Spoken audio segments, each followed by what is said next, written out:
Selamat pagi menjelang siang semuanya. Sebelum kita masuk pada materi kita, lebih baik kita berdoa terlebih dahulu agar proses pembelajaran kita berjalan dengan baik. Berdoa dimulai.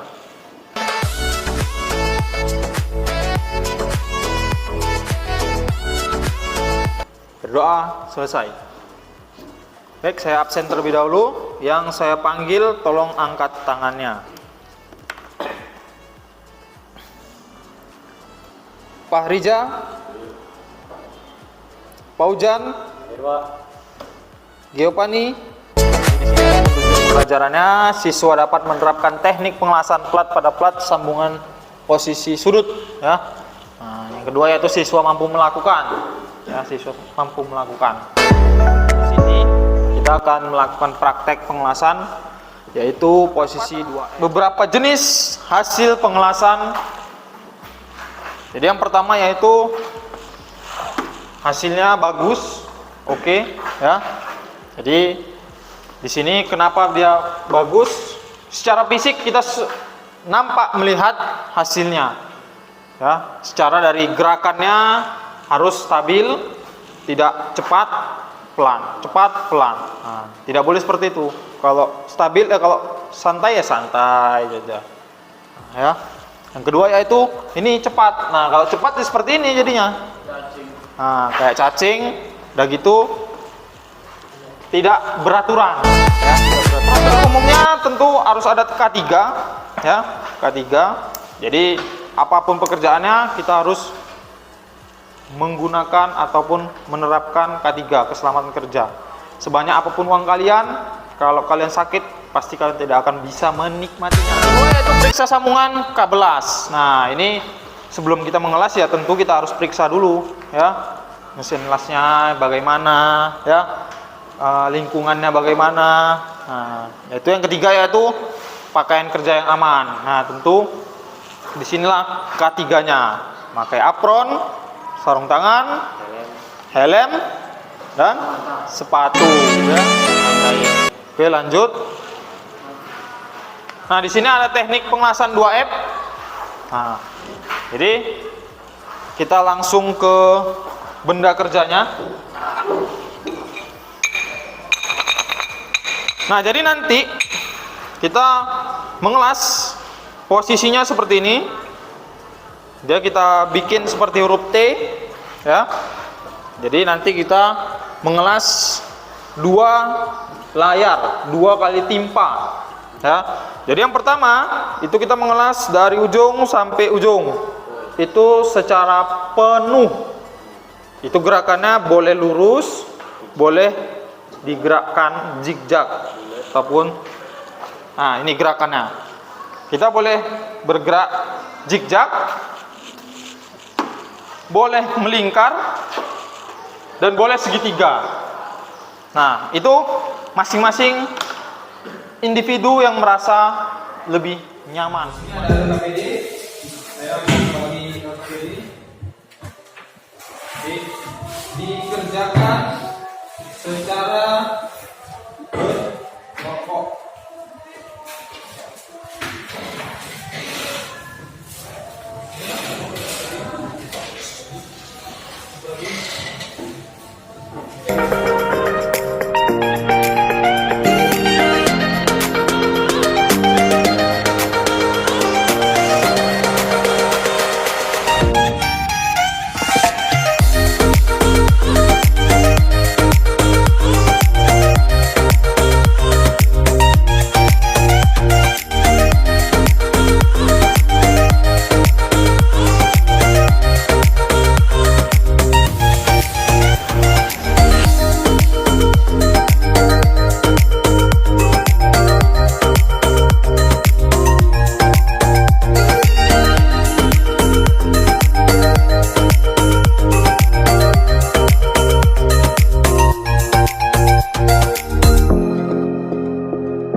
punya Pak Rija.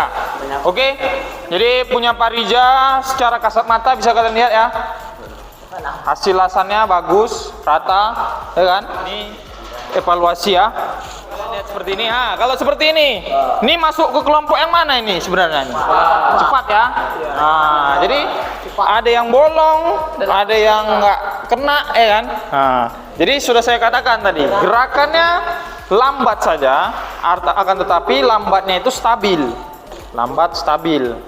Nah, jangan terlalu cepat dan jangan terlalu lambat. Ampere itu wajib kalian atur ulang seharusnya. Kenapa saya bilang kalian wajib atur ulang? Karena ketika layar yang pertama itu sudah kalian las, tentu ketika layar yang kedua kalian harus membutuhkan api yang besar. Karena apa? Karena kalian harus melelehkan lebih banyak kanan kiri kanan kiri kanan kiri. Otomatis kan dia lebih lebar, ya kan? Lebih lebar. Kalian harus membutuhkan api yang lebih besar. Sebenarnya kalian naikkan ampere sebesar 10 sampai 20 ampere. Misalnya yang awalnya 120 ampere bisa kalian naikkan 140 ataupun 150 ampere.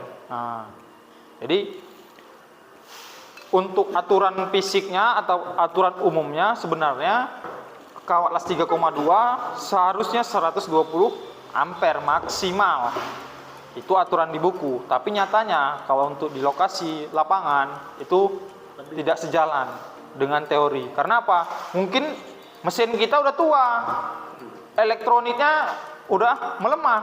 Yang seharusnya ampernya dia harus mengeluarkan 120 ampere, dia sudah tidak tercapai lagi 120 ampere. Mungkin kita atur 120 ampere, tapi kalau kita cek dengan tegangan, dia cuma hanya 100 ampere. Nah, maka dari itu kita harus menyesuaikan dengan keahlian yang kita punya, ya. Diri kitalah yang mampu menciptakan ketenangan pada saat kita mengelas, ya. Maka dari itu tadi sudah saya katakan, sebelum kalian mengelas ataupun masuk ke job sheet, kalian latihan dulu di media lain.